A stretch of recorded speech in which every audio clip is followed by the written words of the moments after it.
Om Sahana Vavatu Sahano Bhunaktu Sahaviryam Karavavahai Tejasvinavaditam Astu Ma Viddishavahai. Om Shanti Shanti Shanti. May that one protect us both. May that one nourish us both. May our study be full of vigor and may it be efficient. May our minds be illumined, and may we not unnecessarily cavil with each other, and peace, peace, peace be unto all. So welcome to our Tuesday talk, and it is entitled Prayer Without Ceasing. In this talk, I want to refer to a very famous book, which in turn refers to another famous book called the Philokalia. Philokalia is one of the key textbooks of the Eastern Orthodox Christian Church. And the book that refers to it is called The Way of the Pilgrim. Some of you may not. It's a very profound work.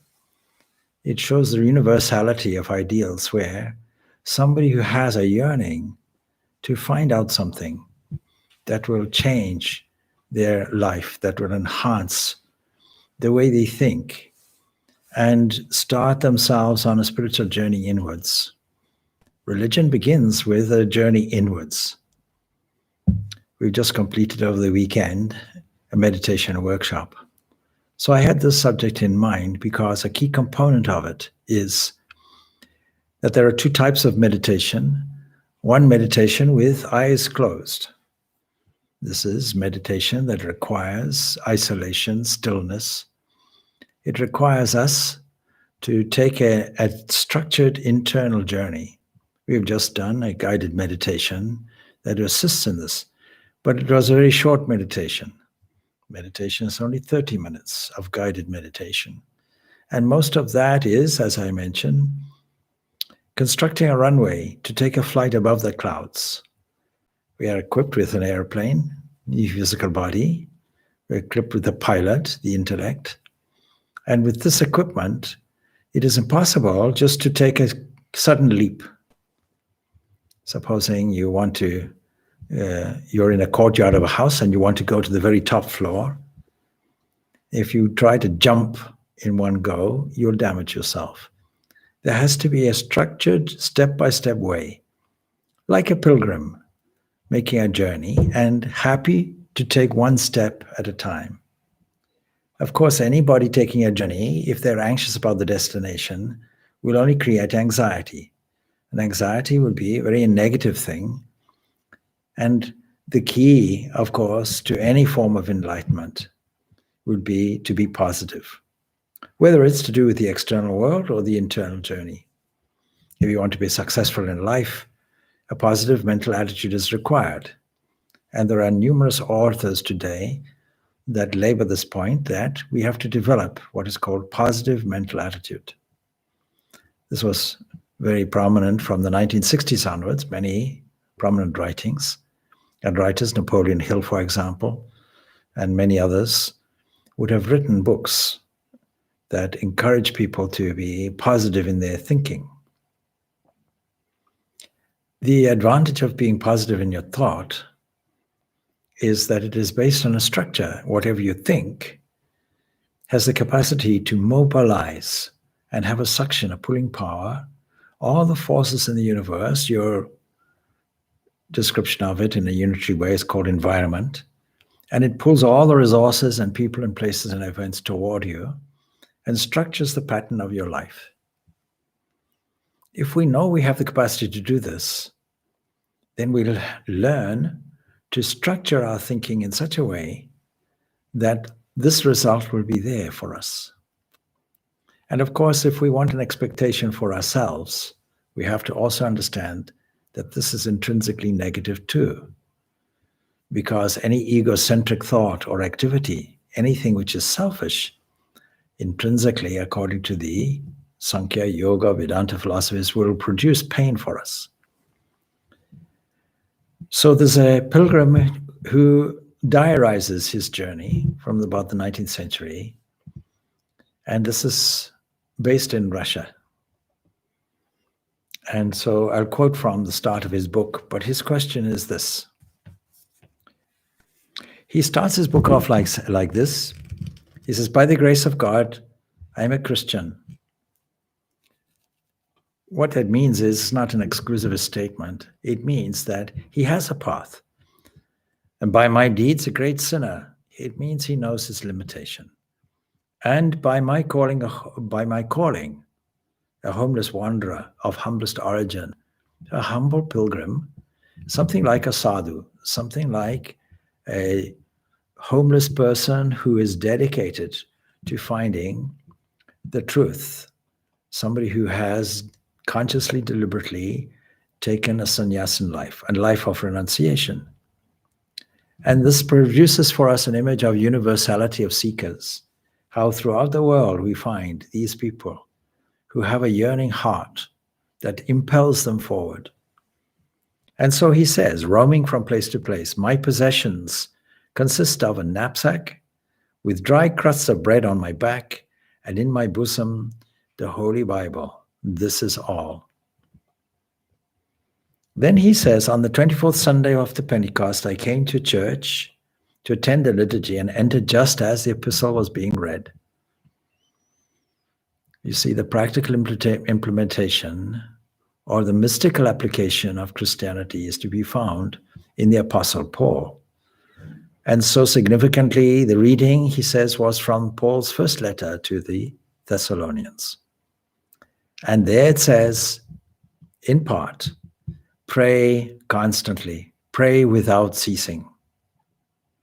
And he says that these words made a deep impression on me, and I started thinking of how it could be possible for a man to pray without ceasing when the practical necessities of life demand so much attention.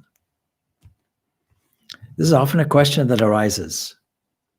How can we, in the midst of all so many activities, so many busy activities, many people working from home, and many companies, I have heard, make increased demands, assuming that we have more leisure time when we work from home. But of course, this is not necessarily true, because anybody working from home have all the demands of domestic life. Work-life balance is no less important than when you go to a premise for work. So this is the question. How can we engage in spiritual life in the midst of all these various activities? Sri Ramakrishna, 19th century mystic, tells us that for the busy householder, a very simple fourfold formula is there. He says that lovingly repeat God's name. He says, sing his glories. And then he says, seek holy company. And then he says, from time to time, go into solitude. This is a very, very manageable kind of model for spiritual life. But what does he mean by the first one? By the first one, he means a kind of prayer without ceasing. This is what is called japa, repetition, loving repetition of God's holy name continuously. And secondly, when he says singing God's glories, it means from the heart. It means you're spontaneously moved to do it. Music has an immediate mobilizing effect on the emotions. We can make our mood happy or sad almost instantaneously. And when we look around at all the glories, we cannot help but feel a surge, an inward rise of emotion. Particularly the closer we look at things and scenes.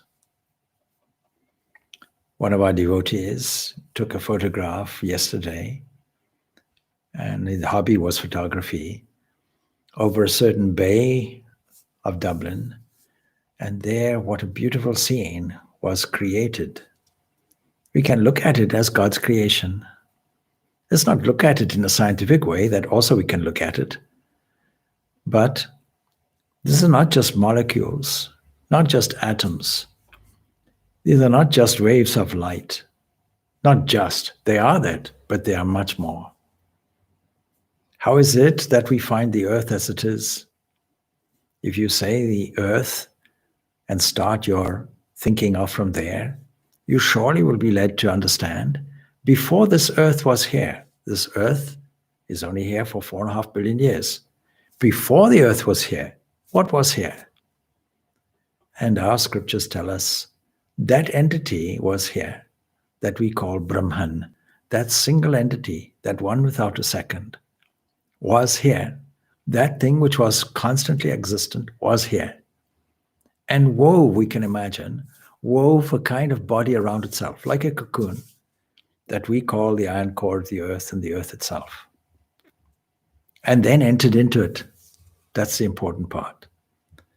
If we don't catch that with our eyes, we'll continuously be out of tune and make a separation. I am here, the world is there, the world I have to deal with, and I'm on my own. I have no external help. Maybe some friends and relatives, that's all. And so naturally, when we talk about prayer, we're driven to understand that prayer is standing from our personal individual point of view that has wants and needs, and then prayer becomes a requisition. God becomes a supply agent. Please give me this, please give me that. Sometimes it becomes a bargaining process. If you give me this, I'll give you that. If you take me out of this hole that I'm stuck in, that is desperate, then I promise that I will say, I will fast, I will do a special puja, I will go to the Mass if you're Christian. I will say, if you're Christian, I'll say 1,000 Hail Marys and all that, you see. A bargaining process. But I don't think God is moved by that, and common sense tells us that that's not the case. But that is the way we look at things, and even in a milder way, when we say, please this, please that, it's equivalent to saying, I haven't got it. I want this. Equally, I haven't got it. +1, -1, we get nowhere. After doing this 20, 30, 40 years, it will surely occur to us that nothing is really being fulfilled. And I am not getting fulfilled by this. There must be something more than this. There must be something more than subject-object relationships where I feel there's an absence of something in me or elsewhere and has to be filled. And whenever I look at the news, it's always bad news. And I fill my head with this and I say, may there be world peace, because there is not world peace. But supposing I see the world as God sees it, supposing I see that God made the world and saw that it was good, supposing I'm able to sit where he sits and view things as he's viewing it, what difference will they make? I'll surely have to assert that there is a fullness. And so one of the textbooks that I use for the workshop on the art of meditation, Game of Guiding Thought, is from the great author, Joel Goldsmith. He's a Christian scientist and writes many, many profound books, but they're all Vedantic books. They're all from the basis of this oneness, this totality. So that when he says Christ, he's meaning the cosmic Christ. And when he's saying meditation, this is how he defines it. Meditation, he says, is a continuous song of gratitude that God is love, that God is here, and God is now. There's a great advantage to this statement. Because if this statement is true, then it means prayer that assumes the absence of a God is invalid. There is nothing more to get. The perfection that we're looking for is right here, right now. So it's a beautiful phrase. It's a continuous song. Why should there be a song? Why should there be this impulse of a song? Why should Ramakrishna tell us that there's a song of gratitude that is singing glories? Because when we look at all the glories, that is recognizing them as glories, as manifestations of this one entity. then the heart will naturally surge with an attitude of adoration, wonder, and thankfulness. We don't really observe it properly. That's our difficulty. Supposing we were able to take a few examples, supposing we were able to then focus in on them, see them in greater detail, that a flower is not a mere flower, that a leaf is not a mere leaf, a blade of grass is not a mere blade of grass, the sky is not mere sky, the earth is not merely earth. We have no idea what the earth is doing. The earth is spinning round. That spinning earth is spinning round on its own axis, and then it's spinning around the sun. And then we call that 1 year. And then this whole solar system is spinning at such a fast rate, trying to get into the center of the galaxy, moving around, making a rotation. It takes maybe several 100,000 years, several hundreds of thousands of years to do it. All the time doing that. And then this galaxy itself is moving. When you add up all these accelerated paces, you'll find we are moving at an incredibly fast rate, and we have no idea about that. From our point of view, we are standing on solid earth and it's all static. We're not moving anywhere. In fact, it looks as if everything is moving around us, and this was the misunderstanding from the scientific world in Western times, and was the view not so long ago. Let's say maybe 600-700 years ago, this was the view. Probably a bit more than that. This was the view. So things are not quite what they look like. I'll always remember a story written by, many stories are written by Anonymous. I have no idea who that is. But a story that goes in the days of King John in England. And he was roaming around the countryside looking for land and property and possessions, and he came across a very wealthy abbey. Those who live in Ireland, in Dublin, when I see the abbey there, which is called a castle now, Swords Castle, it was actually an abbey. When I see that, I think of that. Let's say it was that, and King John visits it, and he admires the vast lands, and he naturally, being the king, they lay out golden goblets and so on and so forth for him. And he carefully says to the abbot, he says, look, I'm the king, and I think I deserve all this. You're monks, what do you want with all this property and goods?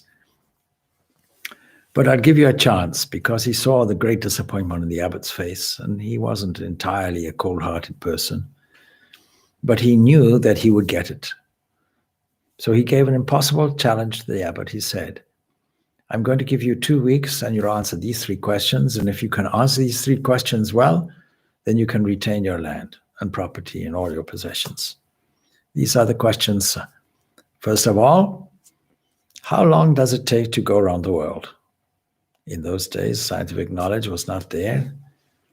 Secondly, can you please, or rather the technology wasn't there to go around the world. You didn't have jet airlines or anything like that.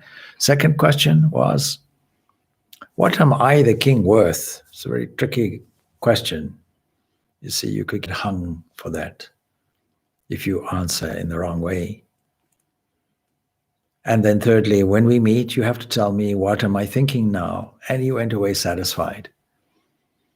In the meantime, the abbot went into a great deal of panic and consulted everybody he could think of. Do you have the answer to any of these questions? Nobody had. Eventually, a shepherd comes in the story and says, I'm prepared to go and answer these questions for you, and I can assure you, you'll keep everything. Only one thing, you have to give me the same garb as you're wearing. Give me the monastic habit, a cowl I put on my head, and so the king won't recognize me. He'll think I'm you, and off I'll go. And the abbot had no idea what would happen, so he goes all the way to London, and the shepherd appears dressed like this abbot. He dressed with the crosier and the mitre, and or at least the cowl and the monastic dress, the habit, and so on. And the king said, well, answer the first question, please. Well, he says, it takes 24 hours if you start with the sun and travel with the sun. All right. What am I worth? 29 pieces of silver. What? Is that all? Says the king. He says, well, your majesty. Jesus was sold for 30, and we're just giving you one less. You surely is not as great as Jesus. Would you admit that? All right, 29 pieces of silver. Lastly, what am I thinking now? And the shepherd takes off the hood. Your majesty, you're thinking I'm the abbot, and I'm not. Things are not what they seem to be. That's the point. And we don't look at things carefully. When we look at things carefully, we make a remarkable discovery.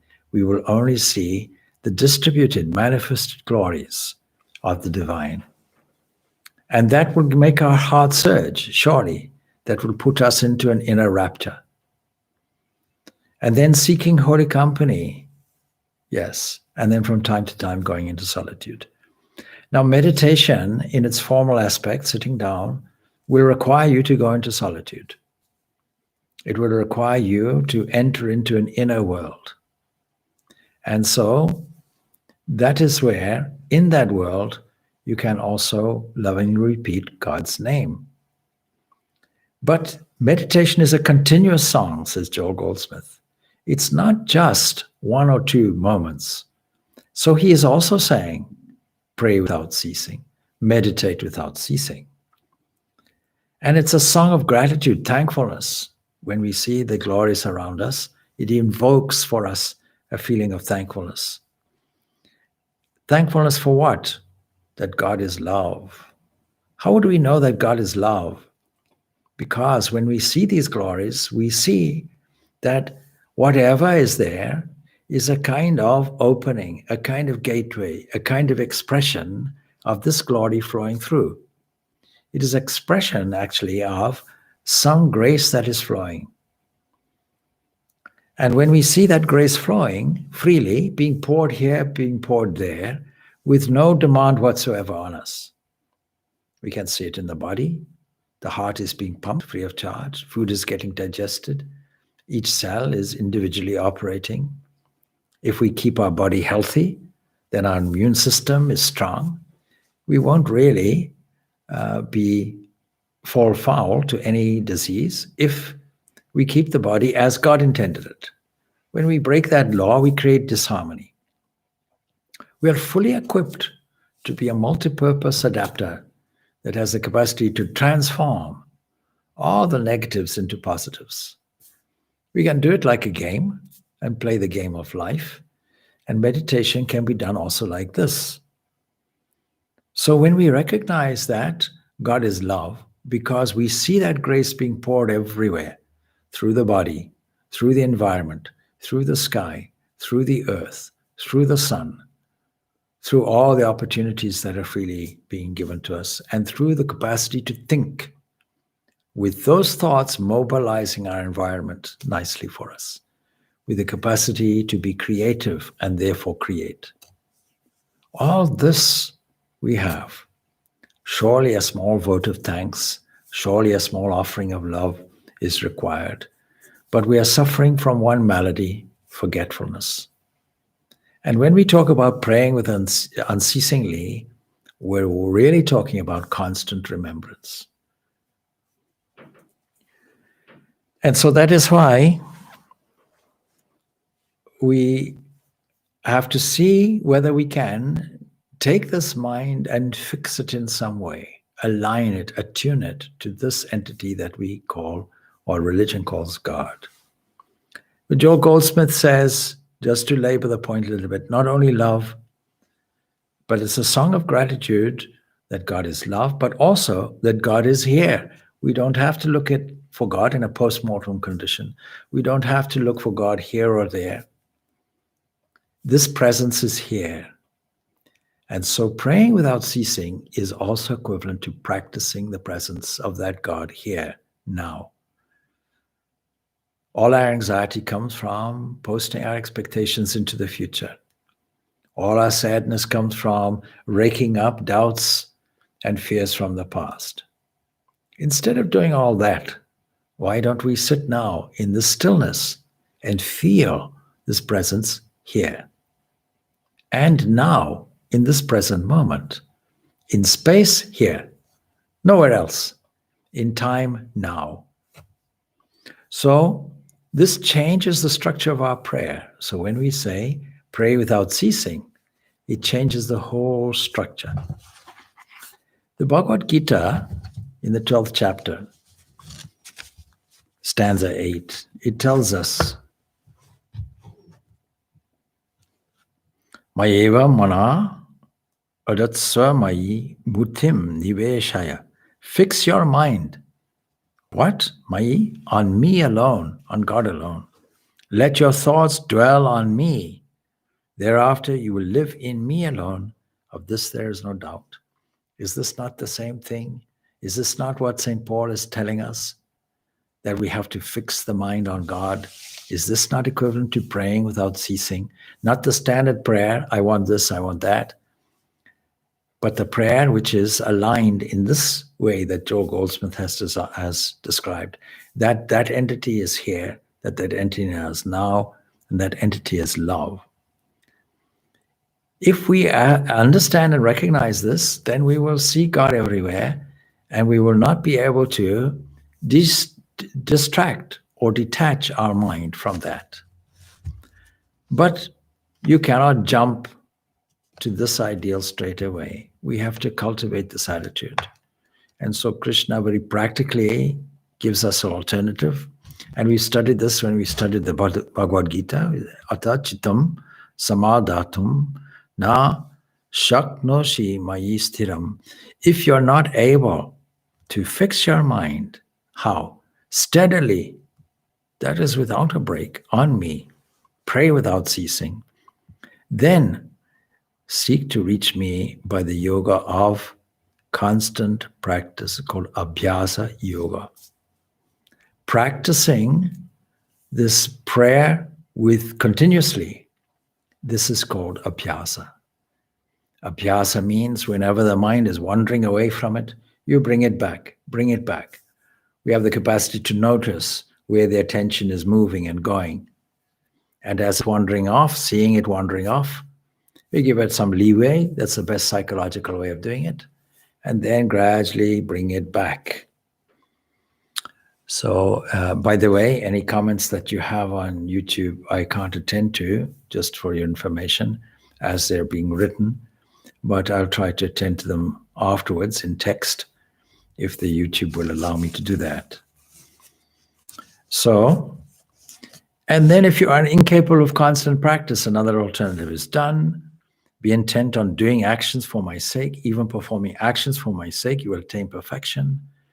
But I want us to have a look at this Abhyasa Yoga, this prayer without ceasing, and see what our pilgrim discovers.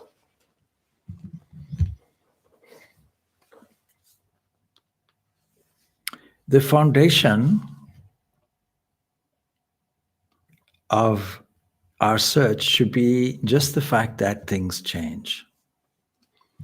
And the fact of things changing means that we have to acknowledge we can't go along with something fixed. That is, these old habits have to change. So some initial step has to be there. And we have to see what it is. Now, this initial step we can call japa, this loving repetition of God's name. And it's not just the repetition of a phrase or a name. Because when we talk about mantra in the context of japa, we're talking about something much more. Mantra related to the term manasa, mind. We are filling the mind with a holy name that also has a potency if understood in the right way. The Patanjali, in the Patanjali Yoga Sutras, when he talks about this technique of repeating the name, he says that japa is not to be done parrot-like, and Patanjali says, taja bastat artha bhavanam. As you repeat this divine name, do the artha bhavana. As you repeat this divine name, do that. That is, dwell on the meaning. Because otherwise, there's no mental movement or intent within it. It is no longer protecting thought. So what is the meaning of the mantra? You find that as you progress in spiritual life, you understand the deeper meaning of the mantra. First of all, the first step is to think of the luminous blissful form of a chosen ideal. And then after that, think of that as the embodiment of infinite purity, infinite love, infinite knowledge. And then think of that as other things, devotion, compassion, love, bliss, and so on. Think of that then as none other than the Supreme Self, Paramatman, the all-pervading spirit that dwells in all beings equally everywhere. So when we talk of meditation, for example, you say conventionally, I am meditating, but what are you meditating on? Are you brooding on something, a lack of something? So there has to be some time away from formal meditation where this abhyasa yoga is happening, where we are constantly bringing the mind back and reminding ourselves of it. So going back to our pilgrim, he says, these words made a deep impression on me, and I started thinking of how it could be possible for a man to pray without ceasing when the practical necessities of life demand so much attention. How can we fix our mind? Then he checks his scripture and he sees with his own eyes that this statement that he was told was actually absolutely true. So one thing we know about this pilgrim is he was literate. And in every place, to lift your hands reverently in prayer, another passage from Paul in his letter is Timothy. And I thought about these words, he says, but no understanding came to me. And so what shall I do was his thought. And he looks to find a person who will explain the mystery to him. And so he goes to various churches. He goes to various good priests and teachers. And perhaps he thinks he might get some explanation from them. But when he heard all of these words, he felt they were a little empty because they were all about prayer in general. What is prayer? What is the necessity of prayer? The fruits of prayer. All of this was told, but no one spoke about how to succeed in this deepest aspect of the interior life called prayer. Nothing about attaining that form. And as much as listening to public sermons, they never gave him any satisfaction whatsoever, so he stopped doing that. And he decided that, with the grace of God, he wanted to look for an experienced and learned person, a teacher, a guru, who would satisfy his ardent desire to explain ceaseless prayer. The condition in spiritual life is this kind of thirst, this kind of learning, this kind of yearning, this relentless search for the truth that spurns us on. And so in practical spiritual life, if that yearning is not there, if we are continuously engaged in this so-called practical life and don't take our own journey, even if it is a metaphorical journey, not literal, not making a literal pilgrimage, even if we consider life to be a pilgrimage, then without this yearning, nothing more will happen. Not even a teacher will happen. It is the yearning, it is the desire that makes a matching movement where a suitable teacher comes to you. And then you are able to keep holy company. Very often, religion, what passes for religion is just all on the surface. Nothing much happening. It's just a formality. In every religion, you'll find so-called adherents that think that religion is doing the minimum duty. A kind of superstition. It's not really a journey to the interior part of oneself. So he says for a long time he traveled through various places. And he read the scripture, he read his Bible, and asked for the whereabouts of a spiritual teacher. And after some time, he heard of somebody, and he went to a village, and he was told that he has a chapel in his own house. He doesn't go out much, but spends all his time praying and reading spiritual books. He thought, this is the person I need to go to. And when he heard of this, he ran to the mentioned village and sought out this particular person. But now this person was a landowner. What can I do for you? The conversation went like this. Well, I heard that you are a devout and wise man, and I came in the name of God to ask you to explain the meaning of this St. Paul's words, pray constantly.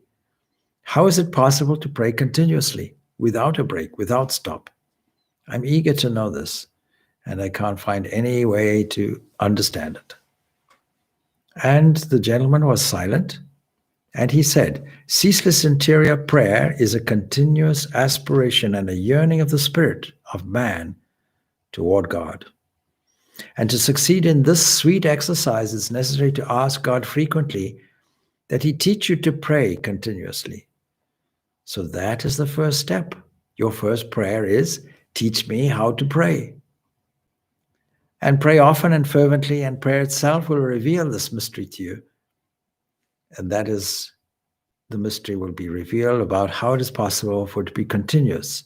But he says, it takes time. Now, anybody who has a yearning spirit doesn't want to take a lot of time. Anyway, having said this, he ordered the servants to give me food, and he gave me some money, so he says, for the road, and dismissed me. But the problem is, he never explained ceaseless prayer. And so he has to look further. And again, he went, he thought, let me read something, and he meditated on the words that he had heard. But he couldn't really understand. But the desire was still there, and it became even more intense. His sleep became disturbed, and he continued on his journey. And then he found himself in a very big provincial city, and there he sees a monastery there. And he stops at the inn, and he hears that the abbot, or the superior of the monastery, was very kind, devout, hospitable to strangers. So he goes to him for advice. Naturally, any person there will give him food and refreshment, and then wait for the question. He says, look, I don't need refreshments, thank you so much, but I want you to give me spiritual advice. I want to know how to work out my salvation. This is a biblical quotation. Work out your salvation. Well, keep the commandments and pray to God, and you will be saved. I want to know how to do this. And I heard that it's necessary to pray without ceasing. But I don't know how to pray without interruption. And I cannot even understand what's meant by this phrase, ceaseless prayer. So please, please, please explain it to me. And so I don't know how to make this clear, dear brother, says this monk, but wait, I have a book. And this book, of course, is a copy of St. Demetrius' Spiritual Instruction for the Interior Man. And indicated on it is a page that read, the words of the apostle, pray constantly, are to be understood as referring to mental prayer. The mind can be constantly fixed on God and communion with him. Well, then the next question is, please explain to me how the mind can always be set on God, not be distracted, but continuously praying. It still doesn't give me the formula. And so the reply was, this is exceptionally difficult to understand unless God himself reveals it. And he didn't explain. And so the pilgrim spends the night at the monastery. It's an anonymous pilgrim, by the way. That's the humility of the writing. And in the morning, thanked for the warm reception, but continued on the journey as we all must. So let us pause. Where are we now? We have to have a great desire, a yearning. And the next thing is, we have to understand it will take time. And in that, we have to ask God, how can we do it? And make that close connection. So far, so good. These are the steps so far. And we know it will take time, and the response will come from within. Anyway, he grieves at his lack of understanding, and for consolation, he reads his scripture, and then for 5 days travels. And then on the 5th day, an old man caught up with him, and he looked like a member of the religious community, he looked like a monk, he was dressed like a monk. And then the question was asked to him. He was more of a hermit type of monk. And so this monk invites him to the hermitage, and he said, we receive pilgrims and strangers and give them food and lodging in our guest house. And but since he says he had no inclination to stop there, he said, well, really what I want is peace of mind. My peace doesn't depend on a place to stay, but on spiritual direction. If you can give me some spiritual direction, then I'll be satisfied. That will be food enough for me. I have enough bread in my knapsack. So the question is posed. You see, Father, about a year ago, he explains, and he tells the story of how in the liturgy he had heard the following admonition from the Apostle Paul, pray constantly. And not being able to understand this, he began to read the scripture, and he describes his quest. And so he says, I'm so anxious because I sleep, but my heart is awake. I was very surprised by this and couldn't understand how this could be possible and by what means it could be accomplished. And so I have a strong desire and curiosity, and night and day is my quest. And for this reason, I've gone here and there to find out the answer, but I found no reply. And so the elder blessed himself and began to speak. Well, thank God, dear brother, for this insatiable desire to understand ceaseless mental prayer. Recognize in this call from God and be at peace. Believe that up to this time your seeking was in accordance with God's will, and you were given to understand that heavenly light regarding continuous prayer is not reached by worldly wisdom and superficial curiosity, but is discovered in the spirit of poverty, simplicity, that is renunciation. And it has to be thorough, it has to be sincere, it has to be of the heart. The truth is that though there is neither a shortage of sermons nor of treatises on all these things, nobody really can teach about the external character of prayer other than saying it. But what is missing is the essence of prayer. But what is prayer? And how does one learn to pray? And to these primary and fundamental questions, there's seldom an explanation in all the avenues that you've been to so far. And so I'm going to give you an exercise. So he tells him there is this prayer that should be repeated, and he gives him a mantra. This mantra is the traditional Eastern Orthodox prayer, and you can find it elucidated in this book, the Philokalia. About 25 of the most saintly religious monks have compiled this. And so he tells him that you have to repeat this prayer 3,000 times a day. Go off. Of course, the prayer is very simple. The prayer is, and do it as you inhale, you say the prayer like that. Lord Jesus Christ, have mercy on me, is the simple prayer of the Eastern Orthodox Church. You do it softly with your lips or your mind and fight off any distractions about it.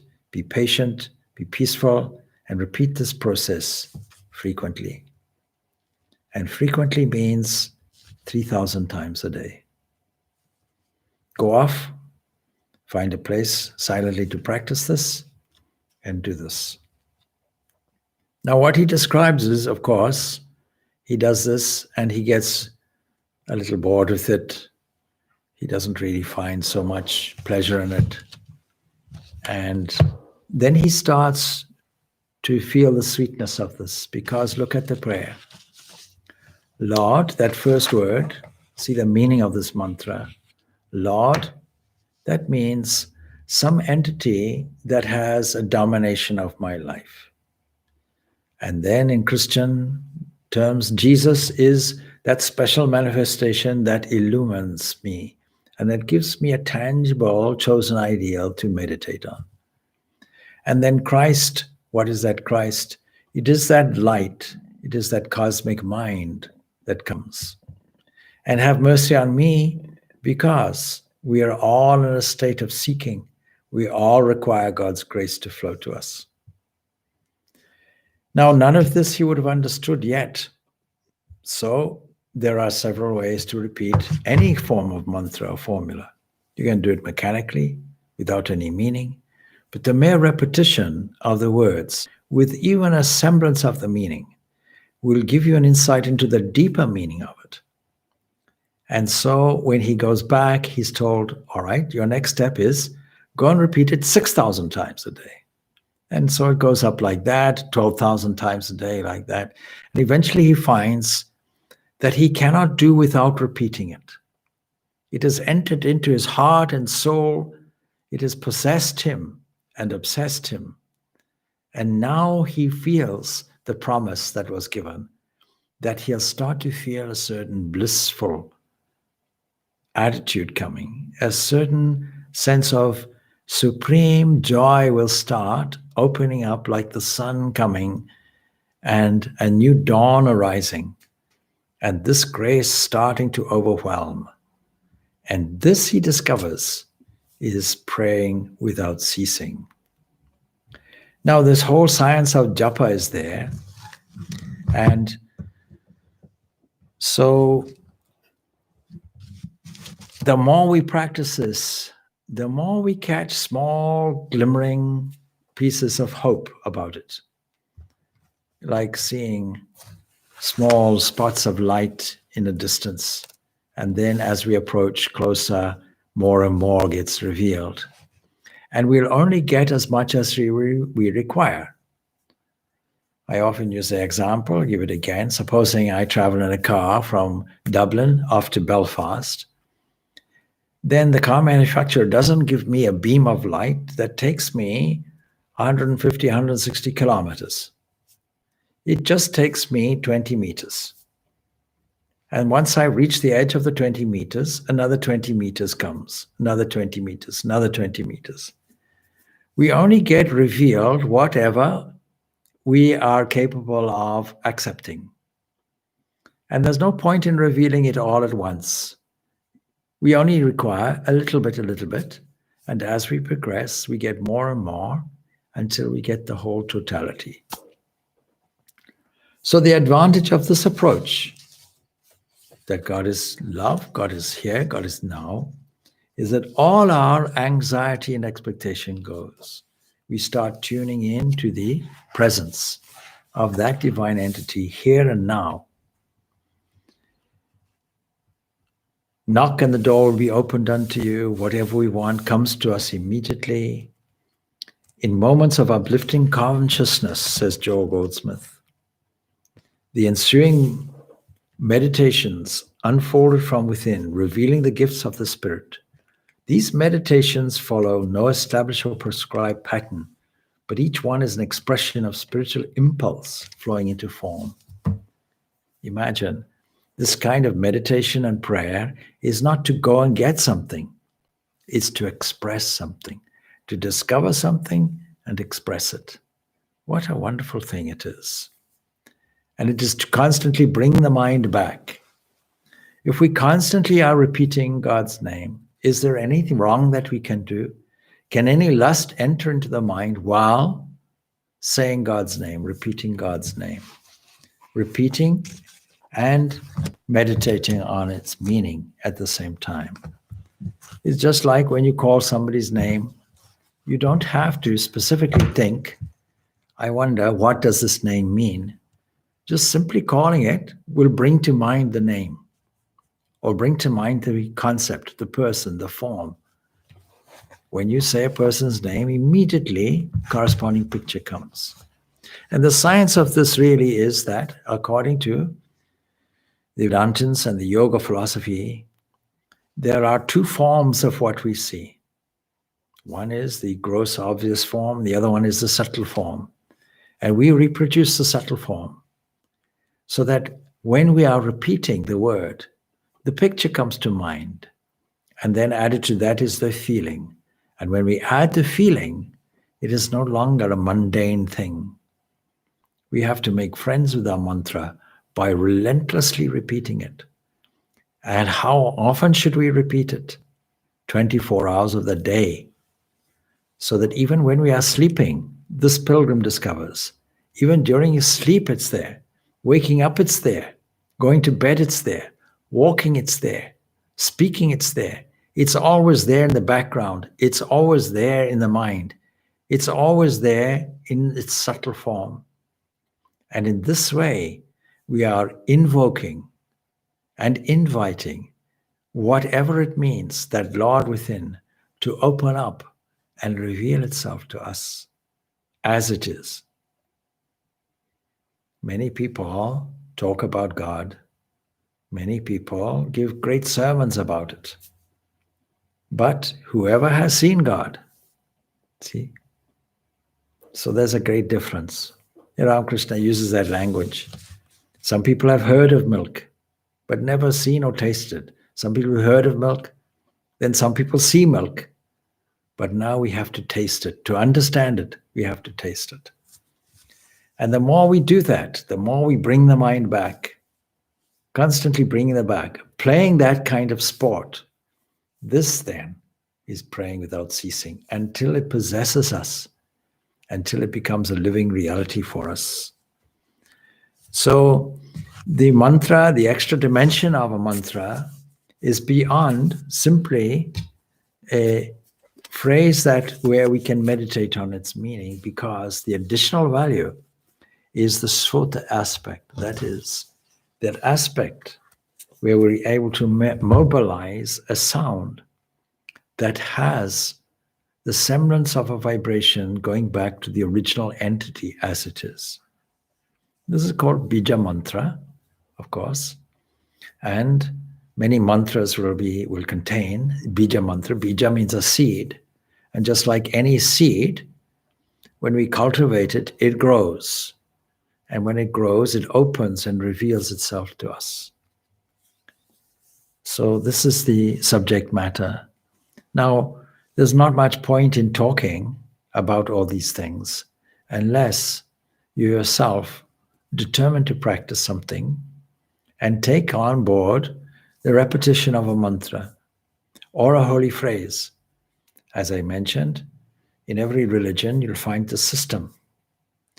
The question of repeating these certain sounds is there in Sufism as a practice. It is there in Roman Catholicism. It is called the Rosary, a constant repetition of certain prayers. It is there in the Eastern Orthodox. This Jesus prayer is there, that is so beautifully described in the way of a pilgrim. It is there in the Buddhist systems. It is there in the Jain systems. And it is there also in the Vedantic systems whose practical application of it or expression of it is called yoga. We can even call it mantra yoga if you wish. But it is abhyasa. It is constant practice, constantly bringing the mind back. And the best way to do it is continuously to repeat the name. It happens automatically when we have an emotional connection with somebody. Supposing two people are in young love, they meet each other and so on. It is young, it is fresh, it is vibrant. Supposing they have to go their separate ways and work at a distance. then will the young man, will the young lady not be continuously thinking of their beloved? Will it not come in the form of the name? And the name, will it not form a corresponding image or concept? And will that not also be attached to a feeling? And will it not deepen the feeling and deepen the longing and deepen the yearning? Will it not align more the deep and profound connection that we have? Same thing with love of God. To make a connection by constantly, lovingly repeating the name. And this was one of the fourfold features of Sri Ramakrishna's advice to householders. To pray without ceasing by doing japa. And in doing that, to see, to notice, all of a sudden, that this presence that we're continuously invoking is present in every aspect of nature. Obvious parts of nature that have their obvious beauty, and the less obvious, with everything that moves, with everything that is contained with a fabric of time and space, that everything that has a function, we can see God's hand in it, God's design in it, and we can tune the mind into it.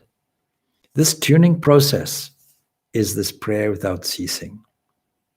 Whenever the radio broadcast goes out of tune, we tune it back. Whenever a car goes off to the right, we tune it back to the left. Otherwise, we'll fall in the ditch. This constant awareness, this constant sport that we can play, this constant game of guiding thought.